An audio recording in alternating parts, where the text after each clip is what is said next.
So a lot of people ask me, Harley, I've got a 20 kilo backpack on my back and it's amazing. People ask me, Harley,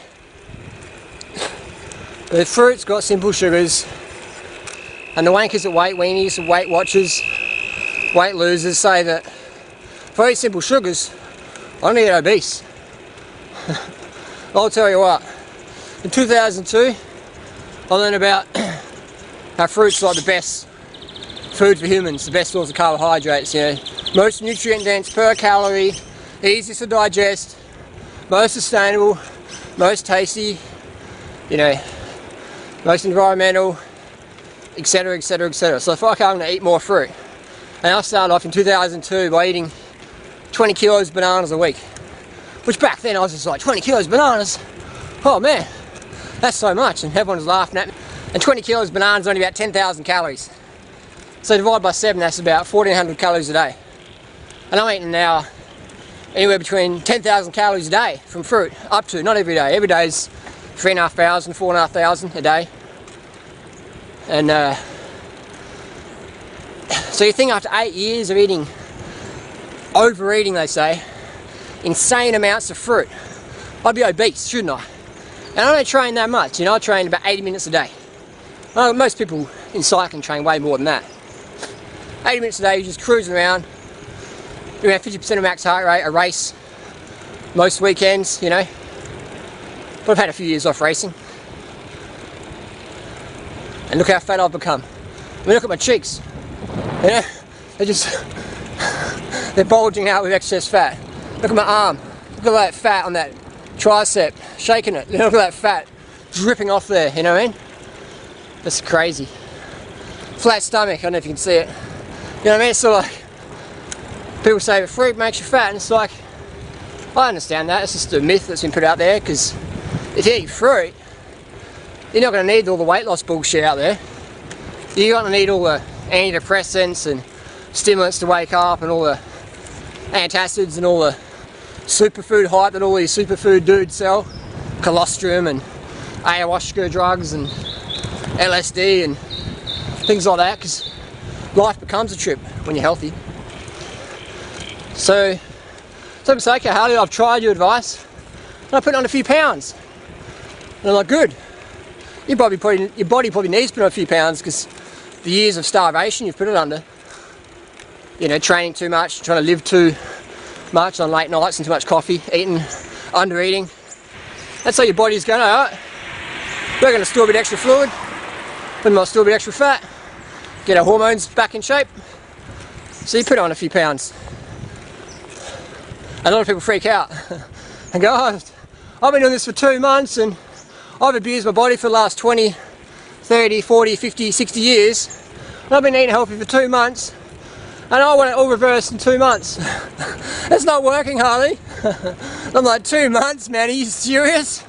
It took me 5 years of consistent training to be half decent in cycling. And that's what happens to the average person, at least 3 to 5 years of hard work, commitment, persistence, resistance to self-doubt, taking advice and people getting the results you desire.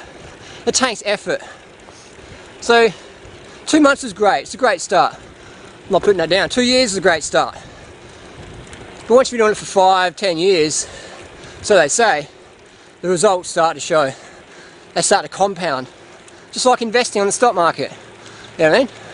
You've been investing for a long time, you get results.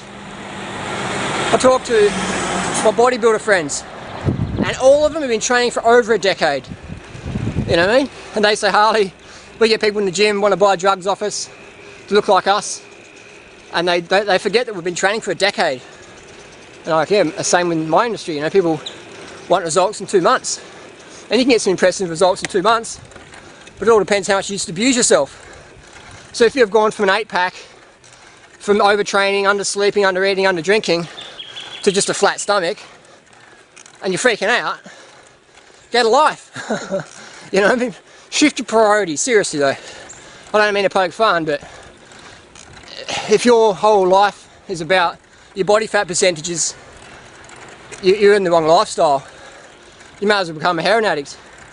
You know, it's sort of a supermodel or something like that. But even them, not even them today, all ripped all year long.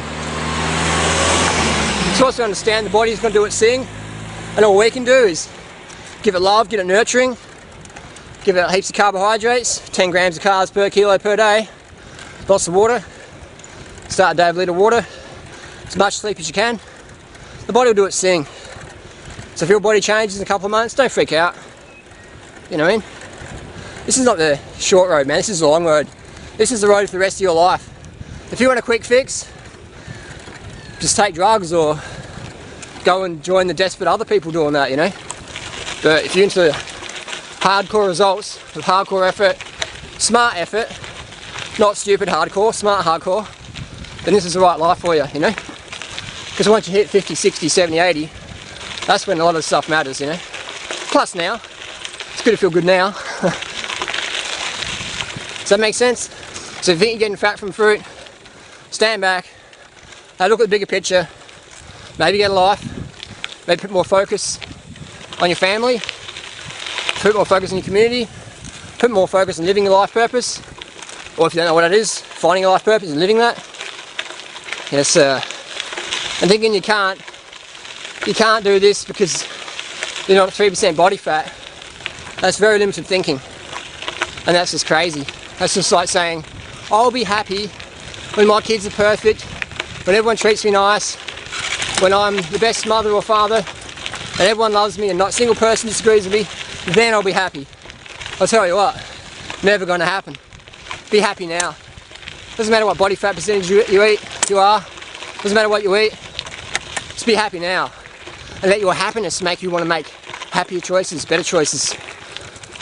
Alright, enough of me ranting. So does that make sense? Be patient, man. Like these trees behind me, this farmer's just converted to organic, right? Just this year. And he's going to have some really, really low seasons, the other farmers tell him. And that's expected, you know what I mean? These trees are used to heaps of chemicals and stuff like that. So what, he's going to give up in the first year and go, oh my god, this hasn't happened? No. It's going to take him at least a few years for his plants, his trees to get healthy again and start producing really good quality tasty fruit. In the meantime, he's going to have to deal with some lows. So use this as an analogy, you know, pretend you're a fruit farmer. If you go organic, man, if you go healthy, if you go fruit, you might have some ups and downs at the start, but slowly the ups and downs become more ups, you know what I mean?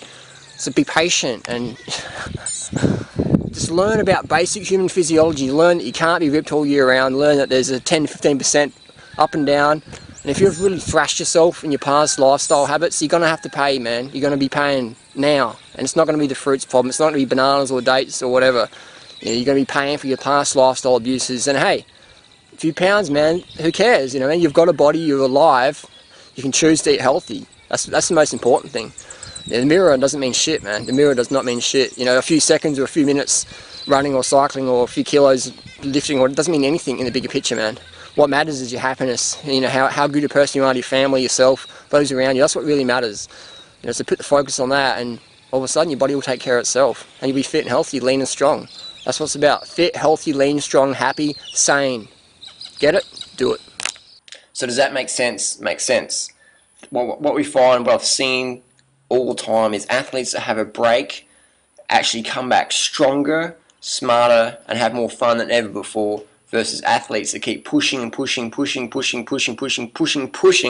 they just snap, and most of them just go, oh, what's the point? I'll just sit around and get fat, and who cares about anything? You know, just tried so hard, didn't work.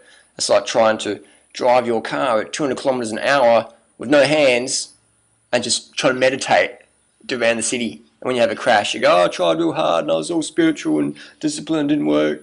None of this really matters. Yeah, it's about being smart, not about being silly. So have the breaks, take as much time as you need off, set new goals, realistic goals, and work towards them eventually. And understand that you can't push your body harder than it wants to be pushed. You can't take drugs and expect to perform better long term. You'll perform better short term, but what drugs give you, they will take away from you in the long term. Just look at the top athletes that, you know, abuse themselves, and look at what they're happening to now. You look at the football players, some of the cyclists who are dead, swimmers, runners, soccer players, abuse their bodies, did the drugs, starved themselves, thrashed themselves, live for the moment, which is good. I mean, live for the moment, but sensibly for the moment, you know what I mean? A bit of sanity. And being carved up helps you decide what's sane and what's insane. So does that make sense? Nourish yourself above all, be good to yourself, have more fun that way, and you will often set personal bests like you've never fought. Not just personal bests in sport, but personal bests in life, personal bests in relationships, personal bests in fun, drug-free fun, and I can assure you that is how it works.